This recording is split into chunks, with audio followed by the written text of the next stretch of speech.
Hello everyone, and welcome to my UK Royal Family News channel. I hope everyone is having a wonderful day.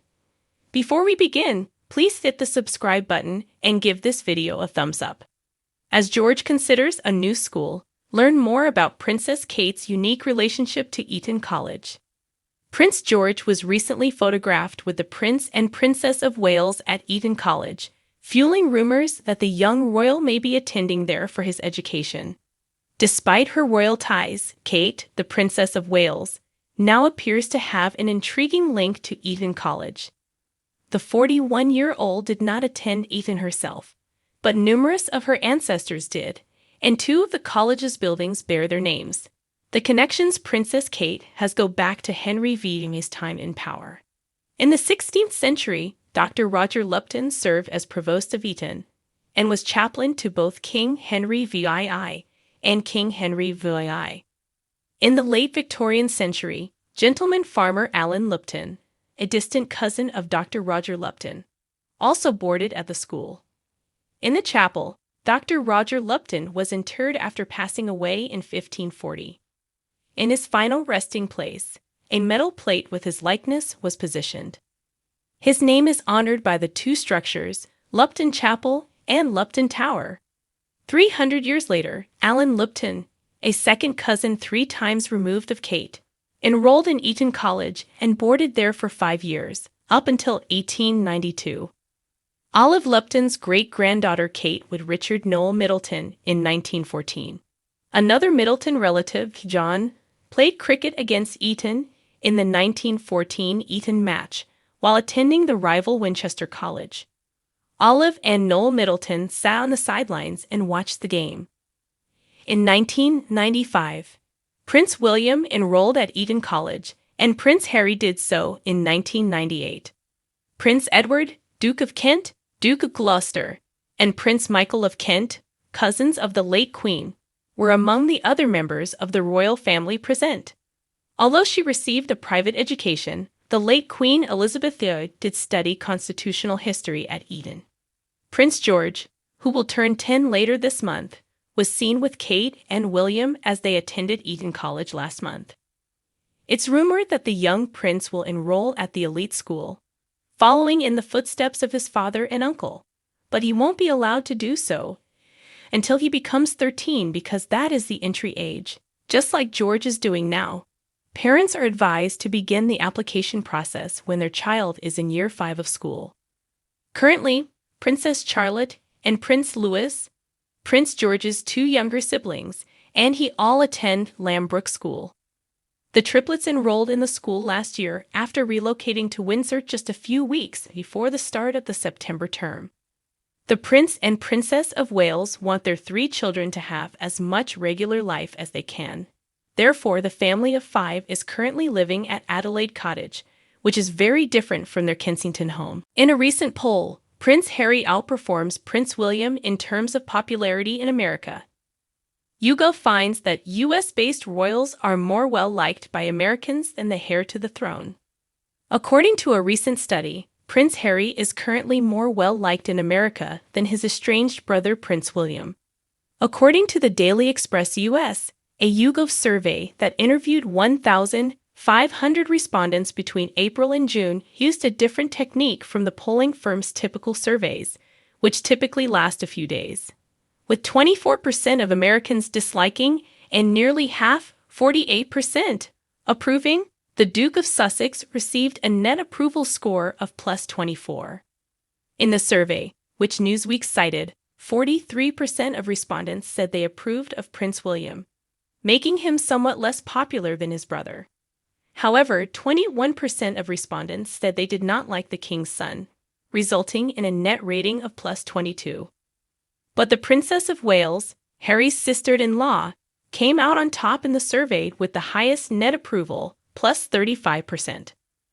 According to the survey, 46% of Americans supported Princess Kate, while only 11% did the opposite, with just 40% of respondents in her own nation stating they approved of the Duchess. Meghan Markle fared lower than her husband and her in-laws.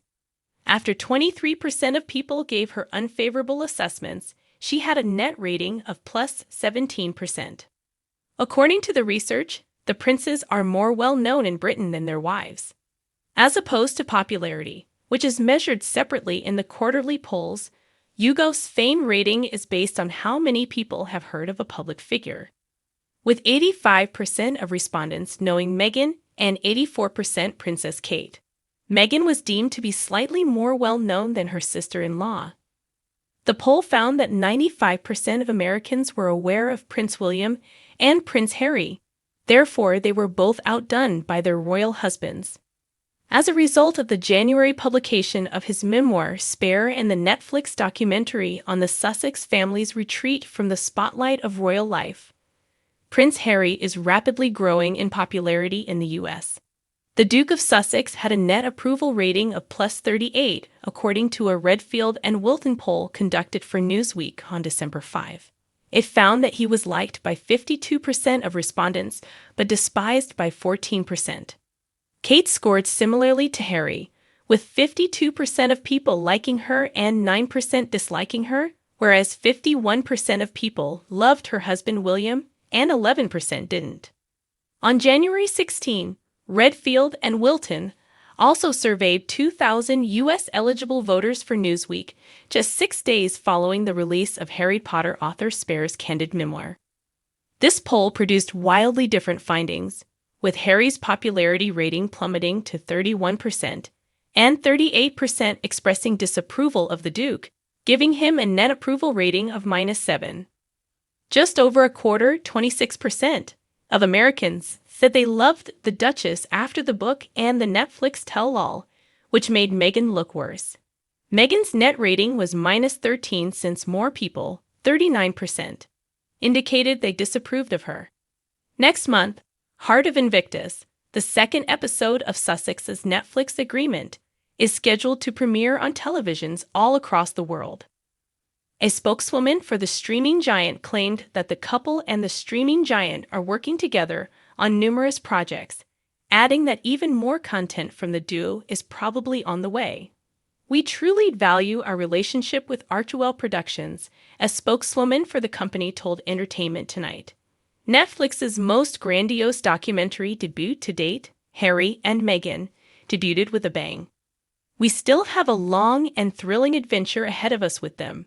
Several projects that we are working on right now together include the eagerly awaited documentary series Heart of Invictus. Before Harry and Meghan's Oprah interview, Prince William was literally sick with worry. Prior to the March 2021 airing of Prince Harry and Meghan Markle's Oprah interview, Prince William cut himself off from the world. It appears that Prince William was extremely tense during Prince Harry and Meghan Markle's Oprah interview. According to a commentator, the Prince of Wales cut himself off from the world in advance of the 2021 TV special. Prior to the airing of Harry and Meghan's Oprah interview, William skipped meals and went away. It wasn't a very enjoyable time for William prior to Harry and Meghan's Oprah interview, which aired on March 7, 2021 in the United States. Charlotte Griffiths, editor-at-large of the Mail on Sunday, claimed that the now 41-year-old was in bits prior to the broadcast. She claimed on Dan Wootton's GB News program, via Mirror. What I find quite surprising, and I've heard this for a long time now from many different sources, is that in the lead up to that Oprah interview, William was quite literally sick with worry. William was not eating, and he became not reclusive, but he was definitely hiding away, Griffiths continued. In order to isolate himself from the outside world, he spent some time at a royal residence. He was really just in pieces. In the palace's reply to the Oprah interview, William came up with the phrase, "Recollections may vary." William reportedly provided advice for the statement sent by Buckingham Palace following Harry and Meghan's Oprah interview, which was released 2 days after it aired in the United States. The famous "Recollections may vary" line was coined by him, according to the paperback edition of Valentine Lowe's Courtier's biography, via Mirror. The now Princess of Wales actively campaigned for it to be included, even though William and his bride, Kate Middleton, both wanted a more toughened-up statement. What Kate was doing was standing by her man, said Griffiths. Kate said, I've got to defend and stand up for this person. This is destroying him. Even though she is known for being timid, that probably made her quite steely, said Griffiths. However, she will intervene and defend her spouse in those situations. Following the Oprah interview, Prince William texted Prince Harry. The Duke and Duchess of Sussex were seen in the immediate aftermath of their Oprah interview in the Harry and Meghan docuseries on Netflix. Meghan discussed the palace's statement over the phone with Tyler Perry, Princess Lilibet's godfather, at her Montecito, California home. William, it seems, had stretched out to Harry during their chat. What am I seeing? Wow, Harry said as he extended his phone to Meghan. She informed Perry, H just received a text from his brother. Harry said, I wish I knew what to do. And Meghan answered, I know, hugging her husband and adding, let's take a breather, get some air, and then decide. William also gave a quick, public response to Harry and Meghan's Oprah appearance. After Harry and Meghan stated that how dark Prince Archie's skin would be was debated among royals prior to the birth of their now 4-year-old son in May 2019, he refuted accusations of racism. Later, Harry called any claims of racism against the royal family to be the result of unconscious bias. Thanks for watching. If you like this video, so please don't forget to subscribe my channel and don't miss any update.